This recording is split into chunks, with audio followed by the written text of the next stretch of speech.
आज आपण बनवणार आहोत पनीर भुर्जी रेसिपी। तर एकदम झटपट आणि कमी साहित्यामध्ये ही रेसिपी बनते। चला मग आता आपण रेसिपीला सुरुवात करूया।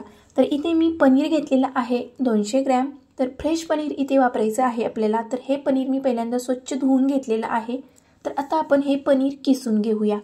तर पनीर भुर्जी बनवायची आहे म्हटल्यानंतर आपल्याला हे पनीर पहिल्यांदा किसून घ्यायचं आहे। तर अशा पद्धतीने इथे मी सर्व असं पनीर किसून घेते। जर तुम्हाला पनीर किसायचं नसेल तर छोटे छोटे एकदम पीसेस कट करून घेऊ शकता, पण शक्यतो तुम्ही किसूनच घ्यावे, तेव्हाच आपली भुर्जी मस्त लागेल आणि बनेलही।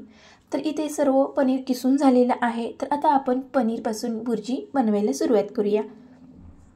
तर इथे मी पॅन गरम करायला ठेवलेला आहे। तर पहिल्यांदा आपण इथे बटर घालणार आहोत आणि नंतर इथे तेल घालणार आहोत। जर बटर नसेल तर तुम्ही नुसतं तेलही वापरू शकता। तर जिरे इथे मी अर्धा चमचे घातलेले आहेत। जिरे तडतडले की इथे नंतर आपण घालणार आहोत कांदा। तर कांदा भरपूर घालायचा आहे। तर 2 कांदे मोठे मी इथे बारीक चिरून घेतलेले आहेत। भुर्जीमध्ये कांदा घातल्यामुळे भुर्जी छान लागते, टेस्टी लागते। कांदा लाल होईपर्यंत आपण आता परतून घेऊया। तर कांदा छान परतून घेतलेला आहे। तर आता आपण या स्टेजला घालूया टोमॅटो। तर इथे मी 1 टोमॅटो घेतलेला आहे। 2 कांद्यासाठी 1 टोमॅटो वापरायचा आहे। तर कांदा सोबत आता आपण टोमॅटोही छान परतून घेऊया। तर कांदा आणि टोमॅटो छान लगेच परतण्यासाठी इथे वरतून मी मीठ घातलेलं आहे। तर कांदा टोमॅटो छान आपला हा परतलेला आहे, मस्त असं तेल सोडलेलं आहे। तर इथे आपण पटकन घालूया लसूण आणि अद्रकची पेस्ट थोडीशी। जर नसेल तर स्किप करू शकता। तर माझ्याकडे होती म्हणून मी थोडीशी इथे घातलेली आहे।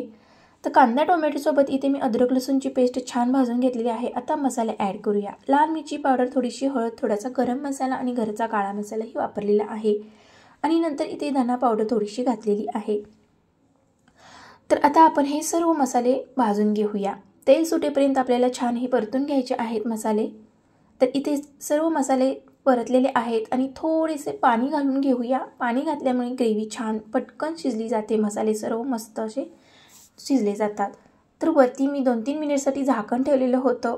तर छान असे हे मसाले आपले शिजलेले आहेत। तर आता आपण या स्टेजला घालूया किसून घेतलेले पनीर। तर इथे पनीर आपल्याला घालायचं आहे। पनीर घातल्यानंतर खूप काही आपल्याला हे शिजवायची नाही भुर्जी। तर वरतून मी थोडीशी कोथिंबीर घातलेली आहे। तर हलक्या हाताने आपल्याला हे आता मिक्स करून घेऊया। तर पटकन ही भुर्जी आपली बनते, खूप काही वेळ लागत नाही आणि क्रीमी असं टेक्स्चर येतं या पनीरला, मस्त अशी टेस्टी लागते। तर आता हे सर्व मिक्स करून घेतलेलं आहे आणि एकदम स्वादिष्ट आणि टेस्टी लागण्यासाठी मी वरतून गरम मसाला थोडासा घातलेला आहे। तर भुर्जी तयार झाल्यानंतरच वरतून गरम मसाला आणि कोथिंबीर घालायची आहे। तर इथे आपली पनीर भुर्जी तयार आहे। आता प्लेट सर्व करून घेऊया। तर जशी आपण अंड्याची भुर्जी बनवतो तशीच ही भुर्जी मी बनवलेली आहे। वरतून थोडंसं पनीर किसून घालूया आणि थोडीशी कोथिंबीर आणि कांद्याची स्लाइस ही ठेवूया। तर अशा पद्धतीने इथे मी मस्त अशी टेस्टी झटपट बनणारी पनीरची भुर्जीची रेसिपी तुमच्यासोबत शेअर केलेली आहे। कशी वाटली ती कमेंटमध्ये सांगा आणि रेसिपी आवडल्यास लाईक, शेअर, सबस्क्राईब नक्की करा। धन्यवाद।